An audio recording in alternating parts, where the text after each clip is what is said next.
UP में जिस law and order के लिए, जिस लॉ एंड ऑर्डर पर बीजेपी सरकार का सबसे ज्यादा फोकस रहता है, वो गाजियाबाद में नाहल गांव अभी खत्म नहीं हुआ था, जहां पुलिस पर सीधे अपराधी ने फायरिंग कर दी थी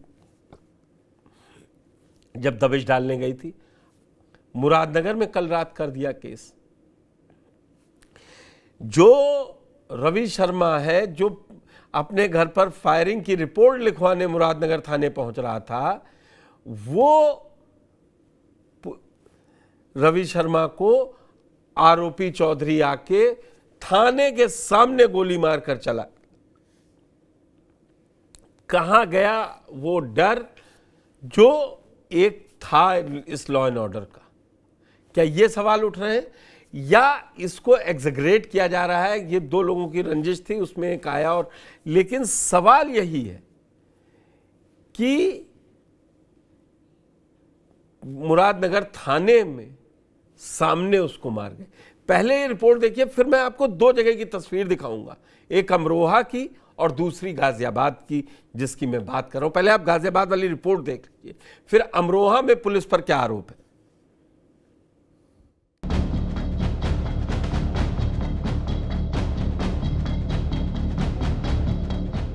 क्या यूपी में अपराधियों के हौसले बुलंद हैं? क्या सरकार की तमाम कोशिशों के बावजूद भी अपराधियों में कानून का खौफ नहीं है? ये सवाल यूपी में घटी पिछली कुछ आपराधिक घटनाओं के बाद उठने लगे हैं। पिछले दिनों जहां गाजियाबाद के नाहल गांव में एक हिस्ट्री शीटर को पकड़ने गई टीम पर हमला हुआ और उस दौरान एक जाबाज पुलिसकर्मी की जान चली गई थी, और अब एक बार फिर से गाजियाबाद से ही सामने आए गोलीकांड ने लोगों के रोंगटे खड़े कर दिए हैं। दरअसल मुरादनगर क्षेत्र में ग्राम मिलक रावली निवासी रविंदर शर्मा के 32 साल बेटे पिंटू को थाना परिसर के सामने ही गोली मार दी गई। बड़ी बात तो ये है कि हमलावरों ने गोली पुलिस कर्मियों के सामने ही मारी। उसके बाद भी हमलावर वारदात को अंजाम देकर फरार हो गए। गोली लगने से गंभीर रूप से घायल पिंटू को इलाज के लिए अस्पताल ले जाया गया, लेकिन इलाज के दौरान उसकी मौत हो गई। थाने के सामने हुई इस सनसनीखेज वारदात से न सिर्फ क्षेत्र में दहशत का माहौल है, बल्कि पुलिस की कार्यप्रणाली पर भी गंभीर सवाल खड़े हो गए हैं, क्योंकि घटना के वक्त पुलिस कर्मियों ने वीडियो भी बनाया, लेकिन फिर भी आरोपी मौके से फरार हो गए। मृतक के पिता रविंद्र शर्मा ने बताया कि वो कार से अपने बेटे के साथ दुकान से घर की ओर जा रहे थे। इस दौरान रास्ते में उन्हें अपनी भतीजी दिखाई दी, जिसे कार में बिठाने के लिए उन्होंने कार रोक दी। इसको लेकर उनका मोंटी नाम के शख्स से विवाद हो गया और मोंटी ने उन्हें रास्ते में कार रोकने के लिए धमकाना शुरू कर दिया और कहने लगे कि रास्ते में कार क्यों खड़ी की है। इस बात को लेकर रविंद्र और उनके बेटे का मोंटी के साथ विवाद हो गया। इस बात से मोंटी बुरी तरह भड़क गया और उसने उनके घर आकर फायरिंग कर दी, जिससे उनके परिवार के लोग बुरी तरह सहम गए। रविंद्र इसी घटना की शिकायत करने के लिए अपने बेटे के साथ मुरादनगर थाने पहुंचे थे। आई हुई थी तो हमने ऑटो में से उनको बैठाने के लिए पतला था गाड़ी रोक के जो है इतने में ही मोंटी नाम का एक लड़का है गांव का रहने वाला, इसका क्या नाम है, जो रास्ते में गाड़ी रोक रखी है। मैंने भाई साइड में से निकल। दूसरा एक लड़का और है अजय नाम का, जो बहुत पुराना है, मीन कह देते हैं उसे। वो उसने जो है चलो दोबारा कौन है, मैंने उनके जा तू अपने घर। उस 1 घंटे बाद आए मेरे घर पे आके गोली चलाई। 2 गोली लगा गेट में पार हुई, कारतूस मिले। मैंने 112 पे कॉल करके पुलिस को बुलाया। पुलिस आ गई। पुलिस आने के बाद में तहरीर लिखी गई। पुलिस वाले जो चौकी इंचार्ज हैं वो हमें वहाँ पे ले गए थाने में। तो मेरा बेटा गाड़ी चला रहा था थाने में। जैसे ही मैं तहरीर लिखवाने चला गया, वो पीछे से आया और थाने के सामने गोली मार दी मेरे बेटे की मार के हत्या कर दी थाने की गेट। पुलिस वालों ने वीडियो बना रहे थे। हाँ, पुलिस वाले वीडियो बना रहे थे। वहीं इस घटना के बाद लोगों में काफी गुस्सा देखने को मिल रहा है। नाराज लोगों ने मुरादनगर थाने के सामने शव रखकर जाम भी लगाया और पूरे थाने को बर्खास्त करने की मांग की। फिलहाल पुलिस ने इस मामले में आगे की विधिक कार्रवाई शुरू कर दी है। दिनांक 18/6/25 को थाना मुरादनगर पर एक सूचना आई कि मिलक रावली गांव में एक रविंदर शर्मा है, जिनके घर पर कुछ लोगों द्वारा फायरिंग की गई है। इस सूचना पर तत्काल चौकी की फोर्स तथा थाने की फोर्स गई और वहाँ पर छानबीन किया तथा जो आरोपी था मोंटी, उसके घर पर उसकी तलाश भी की गई, वहाँ पर वो मौजूद नहीं मिला। इसके उपरांत रविंदर शर्मा तथा उनके परिजनों द्वारा थाने पर आकर के FIR दर्ज कराने की प्रक्रिया की जा रही थी। इस दौरान कुछ लोग, उनके परिजन तथा उनके कुछ परिचित थाने के बाहर सड़क पर थे। वहाँ पर उनको सड़क के दूसरी तरफ आरोपी मोंटी और उसके साथ अजय दिखाई दिया। इन लोगों द्वारा उसे रोकने का प्रयास किया गया। इसी दौरान मोंटी द्वारा फायर किया गया, जिसमें रविंदर शर्मा के पुत्र रवि शर्मा को गोली लगी, जिन्हें अस्पताल ले जाया गया, जहाँ पर उनकी मृत्यु हो गई। इसके उपरांत परिजनों द्वारा, रविंदर शर्मा द्वारा तथा उनके परिजनों द्वारा एक तहरीर दी गई। इस तहरीर में मोंटी और उसी गांव के मोंटी और अजय को आरोपी बनाया गया है। इस पर अभियोग पंजीकृत कर लिया गया है। अन्य वैधानिक कार्रवाई की जा रही है। पंचायतनामा भर करके डेड बॉडी को पोस्टमार्टम के लिए भेजा गया है और टीमें गठित कर दी गई हैं और उसकी गिरफ्तारी का सतत प्रयास किया जा रहा है। जल्दी इसमें गिरफ्तारी कर आवश्यक वैधानिक कार्रवाई कर। वहीं इस मामले को लेकर मुरादनगर थाना अध्यक्ष शैलेंद्र तोमर को सस्पेंड कर दिया गया है। साथ ही घटना को लेकर नाइट शिफ्ट में रहे सब इंस्पेक्टर सूबे सिंह पर भी गाज गिरी है। इन दोनों के अलावा एक और अधिकारी को सस्पेंड किया गया है, जिनका नाम मोहित सिंह बताया जा रहा है। गाजियाबाद के मुरादनगर थाना क्षेत्र में मामूली विवाद में बदमाशों ने थाने के सामने रवि नाम के युवक की गोली मारकर हत्या कर दी। रवि अपनी शिकायत लेकर मुरादनगर थाने गया था, लेकिन रवि को क्या पता था कि मुरादनगर में थाने के अंदर उसकी मौत इंतजार कर रही है। जिस वक्त वह मुरादनगर थाने में अपनी रिपोर्ट लिखा रहा था, उसी वक्त बाहर बदमाश उसका इंतजार कर रहे थे। जैसे ही रवि थाने से बाहर निकला, घात लगाए बैठे बदमाश मोंटी ने और अपने साथियों के साथ मिलकर उसके ऊपर ताबड़तोड़ फायरिंग कर दी, जिसमें एक गोली रवि के सीने में लगी और वह घायल होकर जमीन पर गिर पड़ा। घायल होने के बाद लोगों ने उसे अस्पताल पहुंचाया, लेकिन तब तक बहुत देर हो चुकी थी। बताया यह भी जा रहा है कि मुरादनगर पुलिस जब रवि के द्वारा ये बताने पर कि आरोपी बाहर खड़े होकर उसका इंतजार कर रहे हैं, तो वह केवल उन आरोपियों का वीडियो बनाती रही। लेकिन जब ये लोग घटना को अंजाम देकर भाग रहे थे, उस वक्त भी पुलिस वीडियो बनाती रही, लेकिन किसी को पकड़ नहीं पाई। ऐसे में पुलिस पर काफी सवाल मृतक के परिजन उठा रहे हैं। वही मामला ये सामने आया है कि ये मामला जिस बात को लेकर आगे बढ़ा, एक केवल मामूली रोड रेज को लेकर था। कार खड़ी करने को लेकर विवाद के बाद दोनों के बीच कहासुनी हुई और मौके पर लोगों ने समझा बुझाकर दोनों को वापस भी भेज दिया था। लेकिन आरोपी मोंटी अपने साथियों के साथ मृतक रवि के घर पहुंचा और वहां पर हवाई फायरिंग की, जिसमें 2 गोलियां रवि के घर के दरवाजे पर लगी नजर आ रही थी। पुलिस ने मामला दर्ज कर लिया है और आरोपियों की तलाश शुरू कर दी है। लेकिन गाजियाबाद के थाने के सामने हुए इस हत्याकांड से सभी लोग हैरान हैं और मुरादनगर में खौफ में है। गाजियाबाद से संजीव शर्मा, TV9 भारतवर्ष।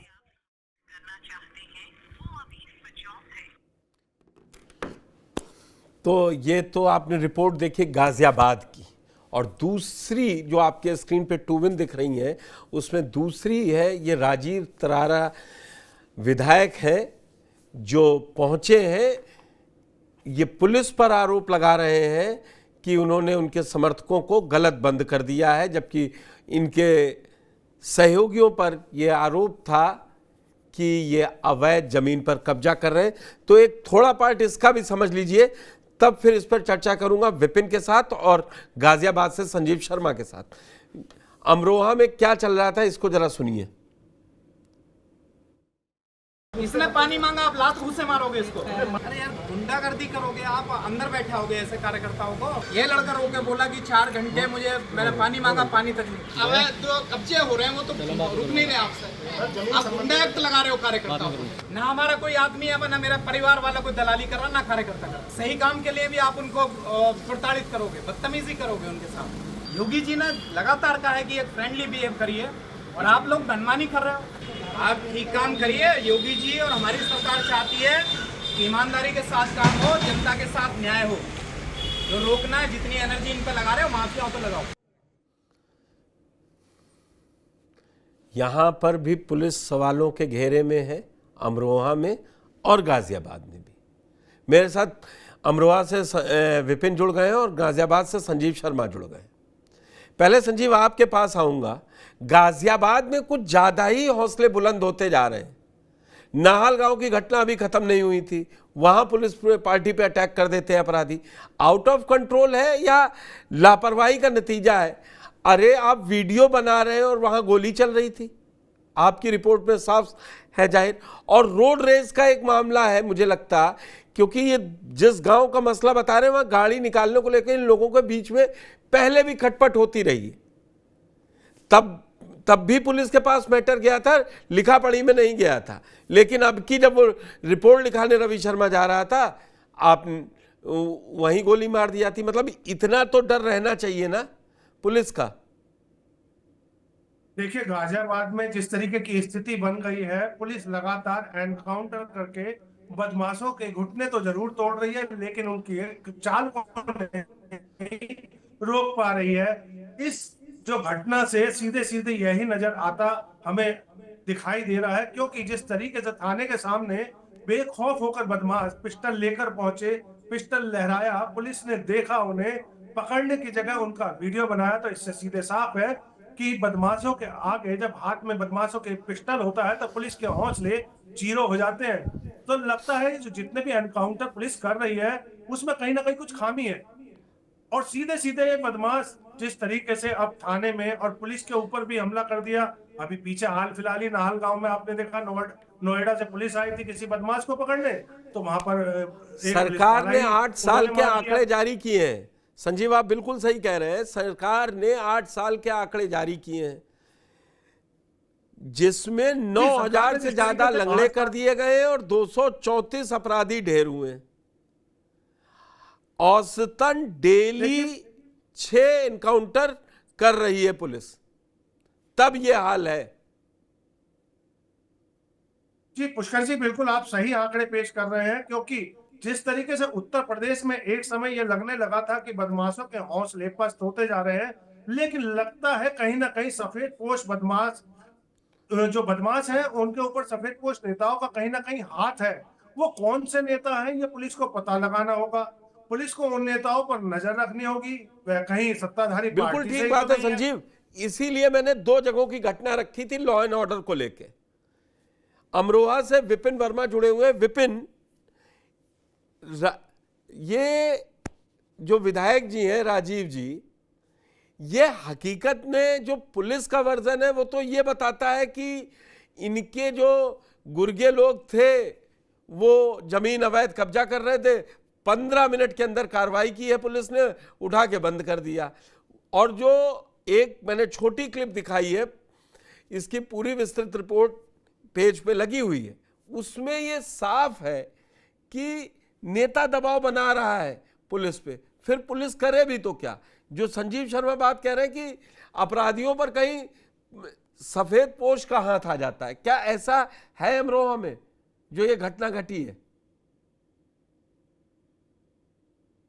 उसका जी कल लगभग 11:30 बजे का समय रहा होगा, जब विधायक राजीव तरारा बछराइयों थाना पहुंचे और जाने के बाद सीधा पहले एसएचओ को बुलाया थाने से बाहर। फिर एसएचओ से बात की कि भी आपने हमारे जो कार्यकर्ता है उनको जो बंद किया है वो किस वजह से बंद किया है। तो कार्यकर्ता को भी बुलाया गया। कार्यकर्ता ने कहा कि जी मेरी जो जमीन है उस पर कुछ लोग अवैध कब्जा करने गए थे और मैंने थाना अध्यक्ष से शिकायत की, तो इन्होंने सीधा सीधा बोला कि मैं तेरी नेतागिरी निकालता हूँ। तो बस इसी बात को लेकर विधायक जी ने सीधा आरोप एसएचओ पर भी लगाया कि ये मनमानी जो हो रही है सीधे सीधा पुलिस की हो रही है। पुलिस की मनमानी है तो फिर यहां भी सवालों के घेरे में पुलिस ही है। क्या उसने सही में गलत लोगों को पकड़ा हुआ था? आ रहा हूं संजीव, आ रहा हूं आपके पास। ये तो कोर्ट तय करेगी ना, विधायक जी जाके नहीं तय कर देंगे।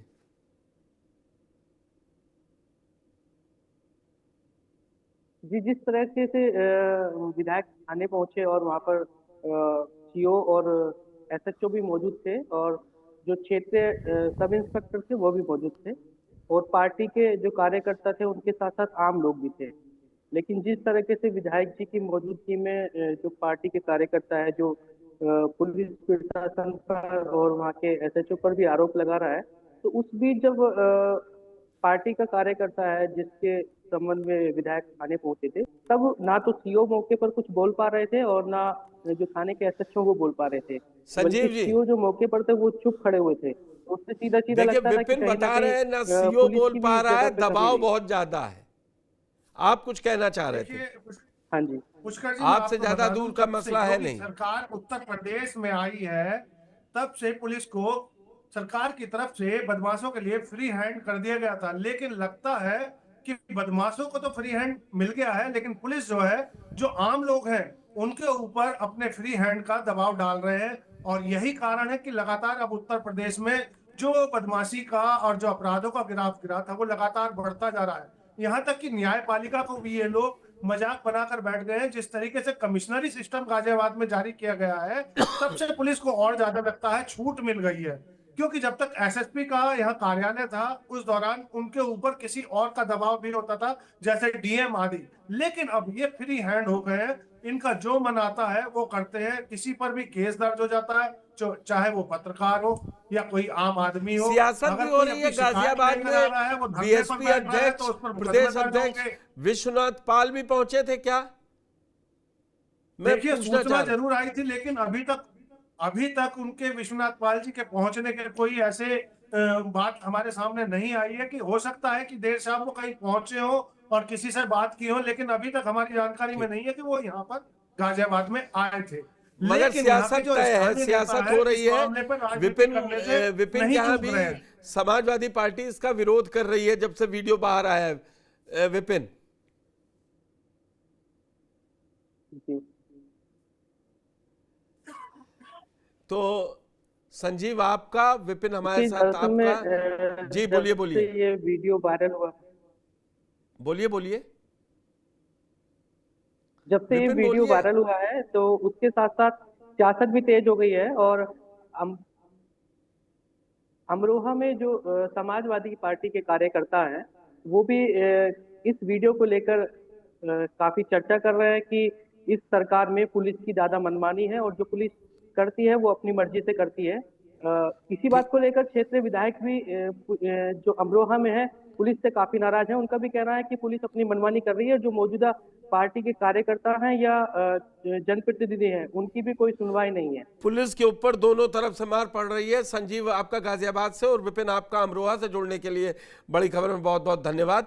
लेकिन मैं आपको बता दूं कि आज ही 8 साल के आंकड़े जारी किए गए, जिसमें सीधे तौर पर यह माना जाए कि 6 दिन, हर दिन 6 एनकाउंटर हो रहे हैं। इस रिपोर्ट के जो आंकड़े मैं आपके सामने रख दूं, जो 8 साल में एनकाउंटर हुए हैं उसमें 234 अपराधी को मार गिराया गया है। 9,202 अपराधी इस दौरान घायल हुए हैं और ज्यादातर इनमें लंगड़े कर दिए गए हैं। जीरो टॉलरेंस नीति के तहत अपराधियों के खिलाफ लगातार कार्रवाई जारी है। ये बयान जारी करके आज यूपी पुलिस डीजीपी के द्वारा जारी किया गया है, जिसमें बताया गया है कि 8 सालों में पुलिस के साथ मुठभेड़ की 14,741 घटनाएं हुई। इसमें 30,293 अपराधियों को गिरफ्तार किया गया और अपराधियों से मुकाबला करते हुए या मुठभेड़ में 18 पुलिसकर्मियों की मौत हो गई, जबकि 1700 पुलिसकर्मी घायल हुए। उत्तर प्रदेश डीजीपी राजीव कृष्ण के हवाले से बयान दिया गया है कि प्रदेश में सबसे अधिक मुठभेड़ मेरठ जोन में हुई। यहां 4,183 कार्रवाइयां की गई। इनमें 7,871 अपराधी पकड़े गए हैं, जबकि 2,839 अपराधी घायल हो गए। इस दौरान 77 कुख्यात अपराधी मौके पर ही मारे गए और 452 पुलिसकर्मी घायल हुए। तो ये रिकॉर्ड है कि सरकार कोशिशें कर रही है, लेकिन जैसा कि संजीव कह रहे थे, विपिन बता रहे थे कि कभी कभी नेता भी दबाव बनाते हैं पुलिस पे, तब फिर ये घटनाएं सामने भी आ जाती हैं। लेकिन जो घटना गाजियाबाद में हुई है, वो वाकई हिला देने वाली है, उसमें तुरंत कार्रवाई की है सरकार ने, इसीलिए एसएचओ सस्पेंड हुए और रात में जो पुलिस वाले थे ड्यूटी पे ऑन ड्यूटी उनको भी सस्पेंड किया गया है। अब छोलिया हो या लोबिया, सफेद चने या काले चने, सब कुछ मजेदार बने। कुछ तो सस्ता लो, सब बढ़िया लो। इसमें क्या खास बात है? थोड़े में ज्यादा स्वाद, यही तो है इसकी खास बात।